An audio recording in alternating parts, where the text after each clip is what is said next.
This is just a sample of the audiobook. To get the complete audiobook, access the link posted in the first comment. The tumult and the shouting slightly died as Jubilee year came to an end, but on the frontiers the British Empire tremendously proceeded, especially in Africa, the last undeveloped continent, where the imperial dynamic was providing a whole new pantheon of heroes, saints, and martyrs. Two of them in particular were in the public mind, for far away on the Upper Nile, General Sir Herbert Kitchener, the rising star of the British Army, was avenging the death of Charlie Gordon, the noblest man who ever lived. Since 1882, the British had been effectual rulers of Egypt, and had thus become concerned in the affairs of the Sudan, an Egyptian dependency of 1 million square miles immediately to the south.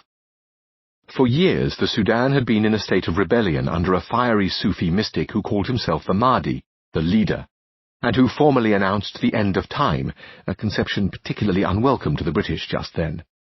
In 1884 it had been decided to abandon the country, and to organize the withdrawal the British government sent to Khartoum, the capital, General Charles Gordon, Royal Engineers, everyone's archetype of the Christian soldier, not a man but a god. Trapped in Khartoum by his own death wish, in January 1885 Gordon was killed by the Mahdists, and so capped his already legendary career with an imperial apotheosis. It had been one of the great romantic tragedies of the Victorian age. Ever since, the British had dreamed of recovering the Sudan and avenging the memory of the martyr. The Mahdi died in 1885, but his successor, the Khalifa, held similarly apocalyptic views, and by the 1890s the reconquest was at hand. The obvious man to conduct it was Kitchener, whose hooded eye, huge figure, and commanding bearing were imperial factors in themselves. Kitchener was made Sirdar, commander-in-chief of the Egyptian army, which was in effect an imperial force, and for years he grimly planned the operation. A complicated man, sometimes hesitant, a bachelor of somewhat dilettantish tastes, he was made for the retributive role. His forte was organization, and with infinite care and thoroughness he prepared the campaign, designing his own gunboats for the passage up the Nile, and commissioning his own railway to take his armies out of Egypt towards Khartoum. It was slow, but it was inexorable.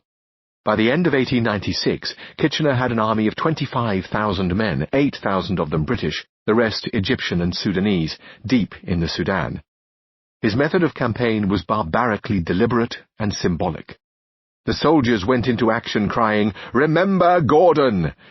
Gordon's nephew directed the shelling of the Mahdi's tomb at Omdurman, and Kitchener seriously thought of keeping the leader's skull as a souvenir. It all went like very slow clockwork. By Jubilee Day, Kitchener was preparing his advance upon Khartoum, and by the autumn of 1898 he had annihilated the Mahdist army in the Battle of Omdurman, killing at least 10,000 Sudanese, for the loss of 28 Britons. Footnote: but grumbling, for he was very economical, at the ammunition expended in shooting the wounded as they lay on the ground. End of footnote.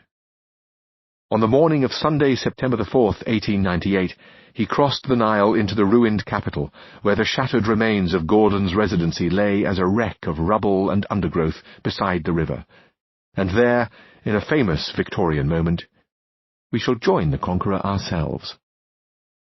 Beside that sacred ruin, on the Nile, the British sealed their victory with a requiem.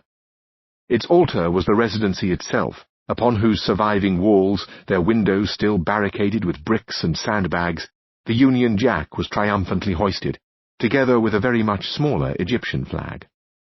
Moored at the bank were two of Kitchener's gunboats, swirled in steam, and beside them were assembled men from every regiment and corps in the campaign, British guardsmen, Egyptians in white tarbooshes, pipers in sun helmets and sporrans, dismounted cavalrymen holding their pennonted lances. Footnote: they were from the 21st Lancers, a regiment which had its baptism of fire at Omdurman after so long a history of peaceful soldiering that its regimental motto was said to be, "Thou shalt not kill." End of footnote. Many celebrities of empire were in the congregation, some already famous, some tipped for fame to come.